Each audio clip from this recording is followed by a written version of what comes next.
Ministers, ladies and gentlemen, good afternoon. I'm delighted to welcome you to the 6th European Financial Forum.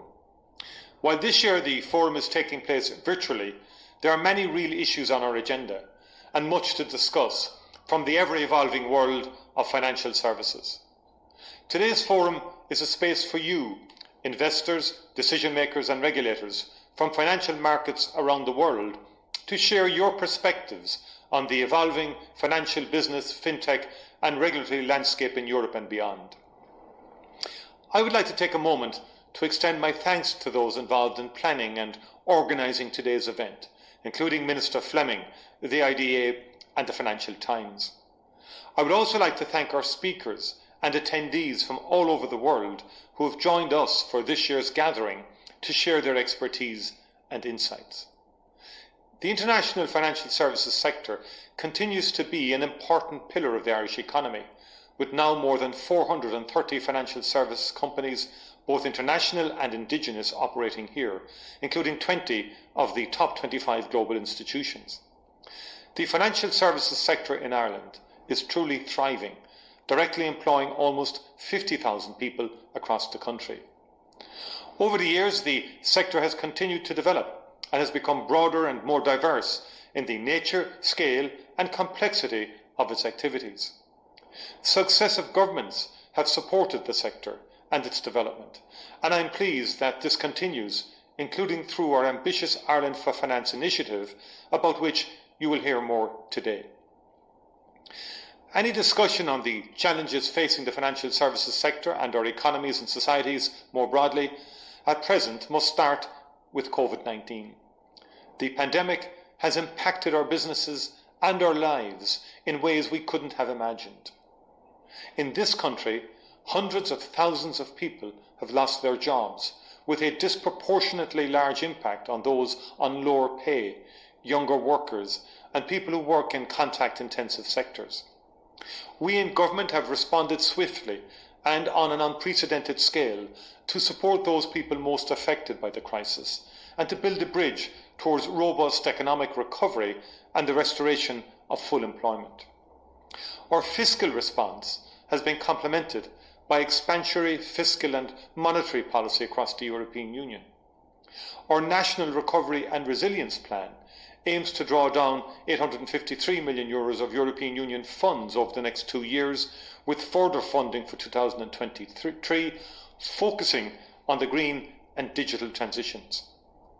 Unconventional monetary policy measures, in particular the ECB's asset purchases under its Pandemic Emergency Purchase Programme, have contributed powerfully to lower sovereign borrowing costs, thereby providing governments across the euro area with the fiscal space to help societies cope with the pandemic, without putting the sustainability of public debt at risk. The COVID-19 pandemic has also been an extraordinary test of the global financial system. Thankfully, from the outset of the pandemic, our financial systems in Ireland, Europe and globally, strengthened by reforms of the past decade, have proven to be resilient and adaptive. Indeed, in Ireland, our domestic banking system has played a crucial role in supporting the needs of households and businesses in this crisis through important initiatives such as payment breaks. The disruption caused by COVID-19 has, however, clearly accelerated the need for agility, adaptability and transformation in our economies. Industry structures and business models have been and are being disrupted, and the digitalisation of the economy is rapidly accelerating. Businesses will need to be supported to adapt and to change. In this, there is a role for governments, but also for the financial sector, to whom many businesses will look for investment and capital. Accompanying this digital transition will also be the demands of green transition, which will only accelerate in the years to come as the recovery from the pandemic takes hold. COVID-19 is not the only change or challenge we've experienced this past year. For Ireland, the rest of the European Union, and for the United Kingdom, Brexit is now a reality. Since the 1st of January, Europe's largest capital market in London has moved from inside to outside the European Union.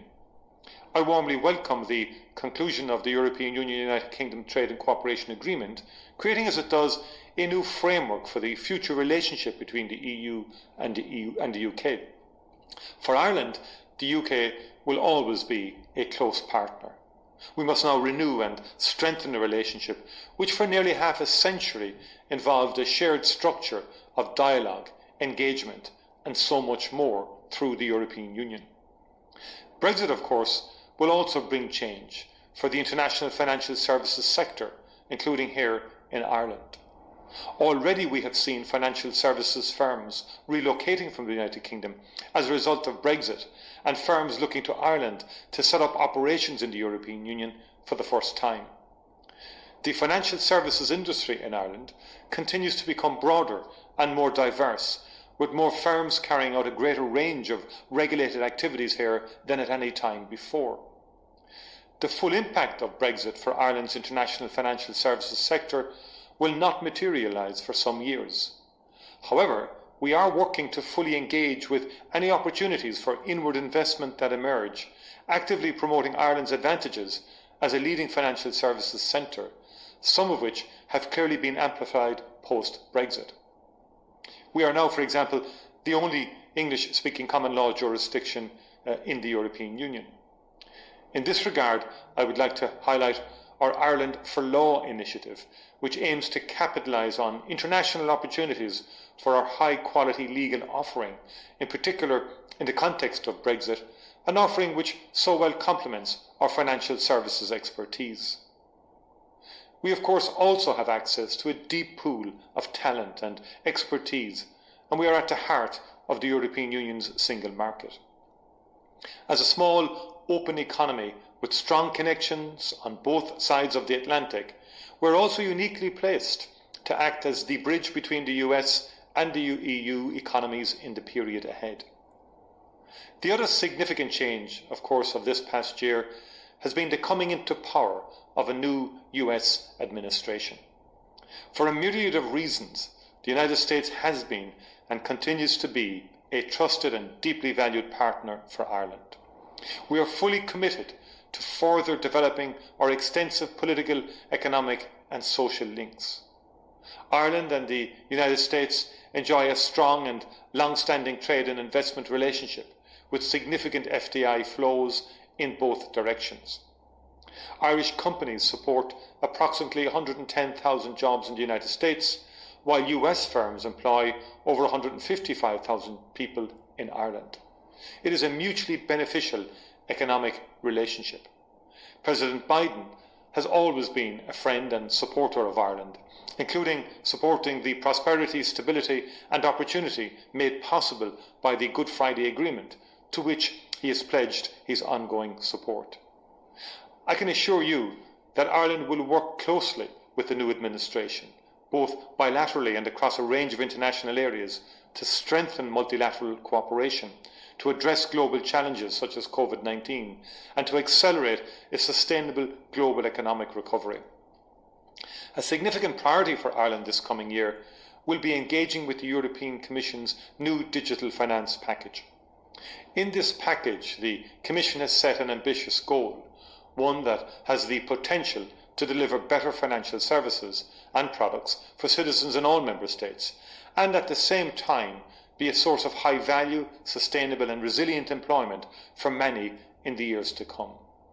We in Ireland share the Commission's ambition that the 2020s can be our digital decade. Another major priority for us will be to continue the advances we have seen on sustainable finance, particularly in light of the European Green Deal and given the scale of our climate change challenge and ambitions. It is time now to capture the momentum to build better, fairer and greener financial markets. When combined, sustainable digital finance can take advantage of emerging technologies to analyse data, power investment decisions and grow jobs in sectors supporting a transition to a low-carbon economy. In Ireland, we are determined to play our part in this, and in doing so support our own ambitious agenda for economic recovery and the green, digital and sustainable transition which we want to accompany it. For almost 4 decades, successive Irish governments have been fully committed to further developing the international financial services sector in Ireland, a commitment which continues to this day and will continue into the future. This year, as vaccines are made available and administered to hundreds of millions of people across the planet, there is light at the end of the tunnel. As we look to the future and look to recovery, we all will have a role to play, including the financial services sector. I hope this year's forum provides you all the opportunity to reflect on the changes and challenges of this past year, while also focusing on the future and the opportunities that lie ahead. I wish you all every success in the year ahead and look forward to welcoming you in person to next year's forum. Thank you very much indeed.